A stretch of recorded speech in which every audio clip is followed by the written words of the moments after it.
Hey, RootNote flowers. I say flowers, but I mean followers, but how crazy that flowers comes out of my mouth, because that's what I'm here to talk about. Houseplant flowered this morning, my Hoya linearis, super thrilled about it.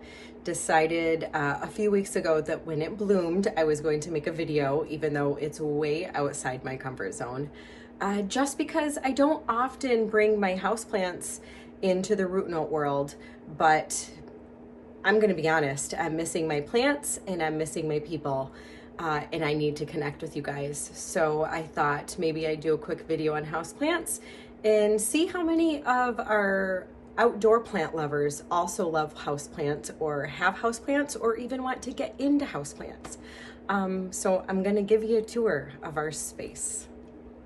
All right, this is where it started, this north-facing window with a few hanging houseplants that I stuck up here, and it grew thanks to my husband and a beautiful Mother's Day present of live edge walnut shelves to this entire area.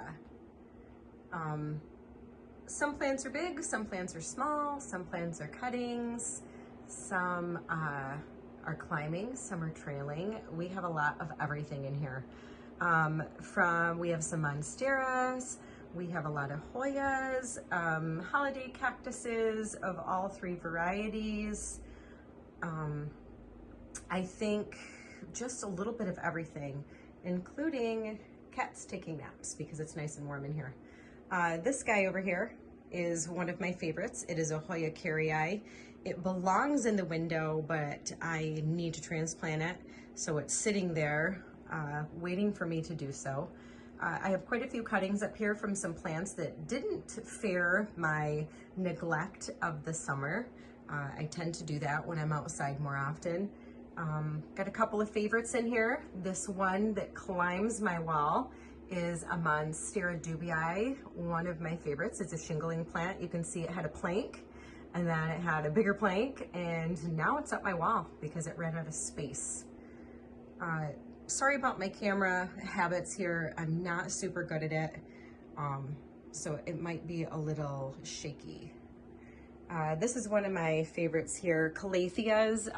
Also, some people call them prayer plants. They come in so many awesome, beautiful, vibrant varieties. I have a love-hate relationship with them because I love them, but they do not like me. I try to keep as much humidity in here as possible, usually around 50–60%, but calatheas just need a lot, and in the Michigan winters, they don't always fare well for me. So we're gonna give this guy a go. It's a newbie.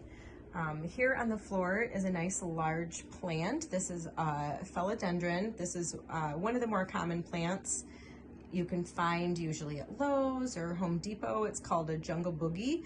It has these really neat sawtooth type leaves, kind of just reaches. It gets these really neat flowers on it.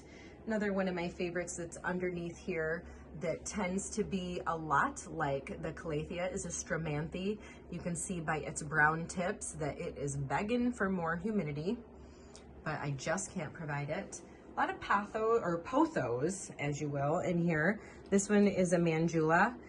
You can see its vines starting to go everywhere. I'll probably start cutting those off. I don't have a ton of space for them to grow, so I usually keep them compact and bushy. Another pothos here. This is a marble queen. I love the variegation on these guys. Underneath, we have just a common vining heartleaf philodendron.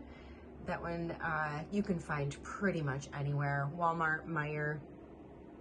Here is my giant Christmas cactus. It has yet to start budding up, but should be on its way pretty darn soon. Pretty excited about that. This over here, my pride and joy, my Hoya rope. I've had that one since 2018. It's the boss. That's my favorite one. That's the best one in the room for me.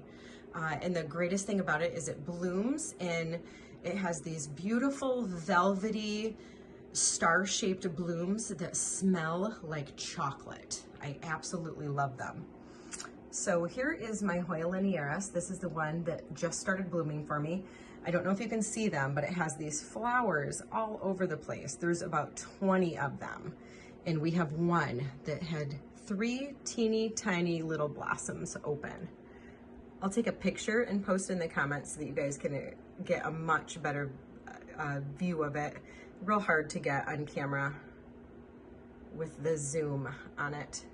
But my favorite, I have been waiting. I've had that plant for about 3 years, and this is the first time that it's bloomed for me, so I'm thrilled.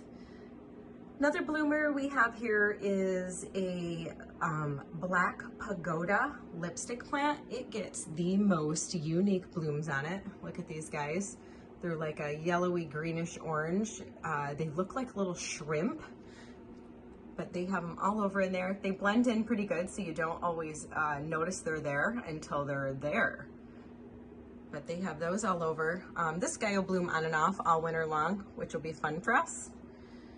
Let's see what else we have here. We have, this is just a traditional rubber tree. Taniki, I believe is the variety, variegated. I tend to like things a little more unusual that have some nice painting to the leaves. Got a couple more Hoyas in there. This big dude here is a Pothos Cebu Blue is the name. It's about 6 feet tall. I've had it for 2 or 3 years now, and it's about maxed out. I have about 18 to 20 inches left up there on its pole, and then it's gonna hit the ceiling, and I don't know what I'll do with it. Probably have to start taking some cuttings. Some Sansevieria in the corner, typical mother-in-law's tongue or snake plant. A few different varieties. This one that's kind of arched up here is also a Sansevieria. It's more of a cylinder type, and it gets that really cool arching. I love it. It takes up its quite a bit of space, but it's just really neat. Some more pothos up there. A lot of philodendrons. These 2 twin philodendrons, they came from the same plant. Mom and baby here. They get this real beautiful painted splattered look, a nice chartreuse color. I love these. They harden off to more of a green due to their lack of sufficient light, I would say, to give it its maximized look. But they thrive, they do well, so we keep them. What else do we got? Silver sword over here. There's a couple of them in this space. As you can see, these leaf shapes look almost exactly like a sword as they mature. Has a nice silvery color to it. Love those two. Another philodendron, if I didn't mention that. Big giant monstera. I tend to keep these only until they outgrow my space, and then I'll give them away and buy a smaller one and let it regrow. But this is it, guys. I have some other house plants throughout the house, but this is the most space that I try to spend some time in every day. Just kind of keeps me going. All right, well, thanks for joining. If you guys have any questions, feel free to ask in the comments. Share your pictures of your plants. I would love to see them all.